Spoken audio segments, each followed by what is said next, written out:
नमस्कार दोस्तों, आप जो साइक्लोपीडिया हाउस संचालित नवसारी लाइव नवसारी नगरपालिका पट्टागढ़नी बहार महानगरपालिका पट्टा बहार कांग्रेस द्वारा आज विरोध प्रदर्शन કરવામાં આવ્યું હતું। એલપીજી સિલિન્ડર જે ગાયબ થયા છે તેને લઈને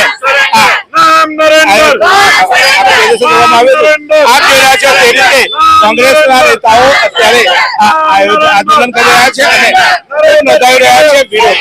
તેઓ અલગ અલગ મુદ્દે વિરોધ કરે છે ત્યારે તેઓ નારા પણ બોલાવી રહ્યા છે।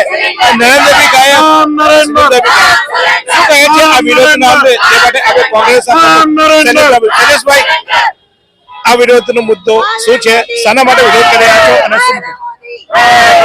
હાલમાં ગેસના એલપીજી ગેસના બુલાઓની ખૂબ જ અછત છે। કોમર્શિયલ બુલાઓ બંધ કરી દેવામાં આવ્યા છે અને લગભગ આવનારા સમયમાં એલપીજી બુલાઓ મળતા બંધ થઈ જશે। ભાવ વધારો થઈ ગયો છે, લગભગ એક બુલા પર 60 રૂપિયાનો ભાવ વધારો થયો છે। જે સમયે 350 રૂપિયાનો બુલો મળતો હતો ત્યારે સ્મૃતિજી રોડ પર બેઠા હતા અને ભાવ વધારા માટે રજૂઆત કરતા હતા, પરંતુ અત્યારે 1000 રૂપિયાથી વધુ ગેસના બુલાના ભાવ છે। ત્યારે ભારતીય જનતા પાર્ટી આમ જનતાનું જે શોષણ કરી રહી છે અને મોંઘવારી જે સાપરે ચડીને પોકારી રહી છે, ત્યારે અત્યારે જે રીતે ભારતીય જનતા પાર્ટીનું શાસન છે, દેશમાં હવે અવ્યવસ્થાઓ છે, દેશમાં અનેક જ્યારે પણ કોઈ પણ અવ્યવસ્થાઓ સર્જાય છે લોકોએ લાઈનમાં ઉભા રહેવાનો સમય આવે છે। એક ઇન્દિરા ગાંધીનું શાસન હતું કે જ્યારે ઇન્દિરાજીએ સિક્કિમને કબજે કરીને સિક્કિમને 22મું રાજ્ય તરીકે જાહેર કર્યું હતું। પાકિસ્તાનના બે ટુકડાઓ પાડીને પાકિસ્તાન અને બાંગ્લાદેશ બીજો દેશ બનાવ્યો હતો અને બેંકોનું રાષ્ટ્રીયકરણ કરીને લોકોના દિલ જીત્યા હતા। ત્યારે અત્યારે ટ્રમ્પની અમેરિકાની પરમિશન લઈને જો જ્યારે આપણે ક્રૂડ ઓઇલ ખરીદવા પડતું હોય ત્યારે આવા નબળા વડાપ્રધાનને કદી સાંકી ના લેવાય અને એમણે પોતાના પદ પરથી રાજીનામું આપવું જોઈએ, કારણ કે એમના કારણે દેશ અત્યારે આ તેલની અછત ભોગવી રહ્યો છે, દેશ અત્યારે એલપીજી ગેસની અછત ભોગવી રહ્યો છે। એમના અનેક ખોટા ડિસિઝનો દેશને મુશ્કેલીમાં મૂકી રહ્યા છે। એમની મજબૂરી જે હોય, પરંતુ એમની મજબૂરીને કારણે જ્યારે અમેરિકા સામે ઝૂકી રહ્યા છે ત્યારે આવા નબળા વડાપ્રધાનને કદી એ દેશ સાંકી નહીં લેશે।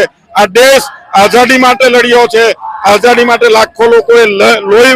શૈલેષભાઈ અટકાવીશ તમને, પણ શું આ વિરોધ પ્રદર્શન કરવાથી કે આ રીતે કરવાથી એવું લાગે છે કે નરેન્દ્ર મોદી શાસન બદલાઈ જશે? અત્યારે આમ જનતા કે જે મોંઘવારીથી ત્રસ્ત છે, અવ્યવસ્થાઓ મત તો કોંગ્રેસ જ આપે છે, મત તો કોંગ્રેસ આપતા નથી, ભાજપને જ આપે છે, કારણ શું? લોકોમાં અસંતોષ છે ને 100% અત્યારે પરિવર્તનનો માહોલ છે।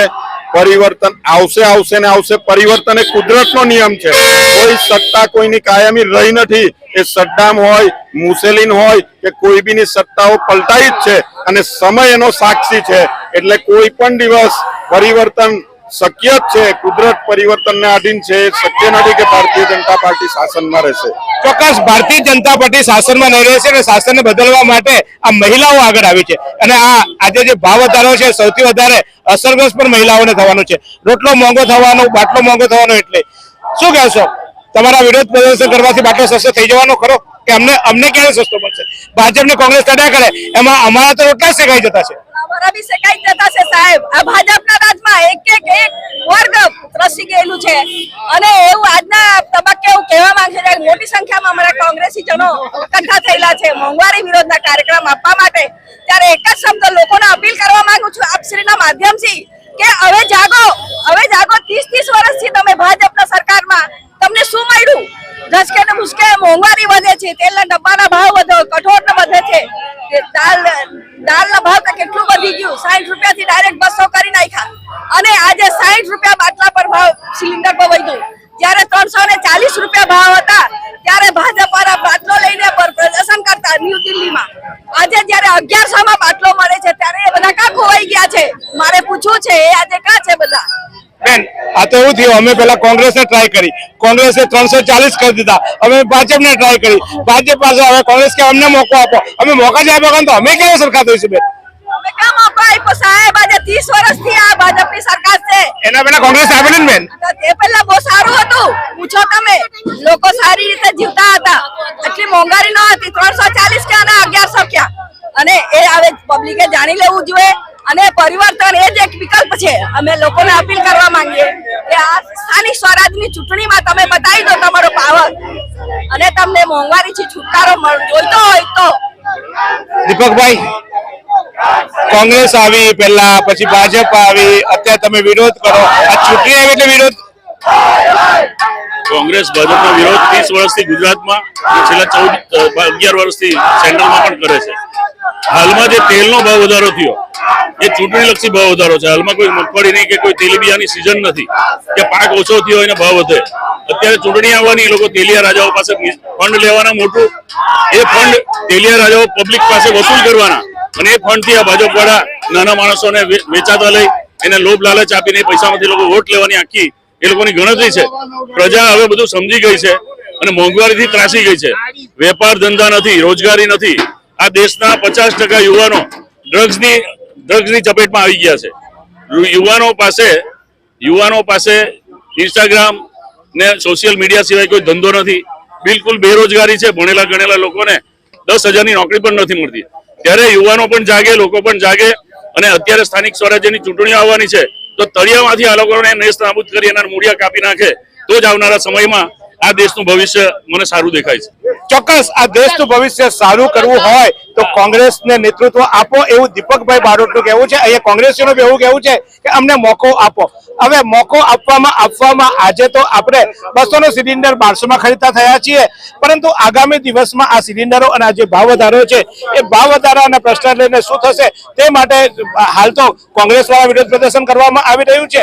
ખાસ કરીને ઈરાનના યુદ્ધ પછી જે ગેસના ભાવમાં ભાવ વધારો થયો છે અને ત્યારે કોંગ્રેસના પણ અત્યારે આપ જોઈ રહ્યા છો તે રીતે કોંગ્રેસનું સંગઠન તો બન્યું છે. કોંગ્રેસના સંગઠનમાં વિવિધ હોદ્દેદારો નિમાયા છે, પરંતુ આ હોદ્દેદારો પૈકી કેટલાય લોકો આજે એવા પણ છે કે જે લોકો માત્ર આ વિરોધ પ્રદર્શન માટે દેખાતા હોય છે. ત્યારે પ્રજાની પડખે રહી અને પ્રજા ચોક્કસ એમના પર વિશ્વાસ મૂકે, પરંતુ પહેલા પ્રજાનો વિશ્વાસ જીતવા માટે પણ કોંગ્રેસીઓએ ઘરે ઘરે જવું જોઈએ. માત્ર રસ્તાઓ પર વિરોધ કરીને આ એક કદાચ સત્તા પરિવર્તન આવવું એ શક્ય નથી.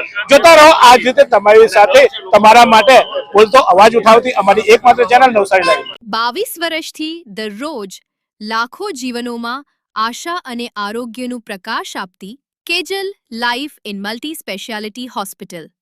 અદ્યતન સુવિધા સાથેની હોસ્પિટલ, અનુભવી ડોક્ટરો અને ટેકનોલોજી સહિત ઓપરેશન થિયેટર્સ, આઈસીયુ અને એનઆઈસીયુ વિભાગ, 24 કલાક ચાલતી ઇમરજન્સી સર્વિસીસ, મેડિકલ સ્ટોર અને લેબોરેટરીની સુવિધા પણ ઉપલબ્ધ છે.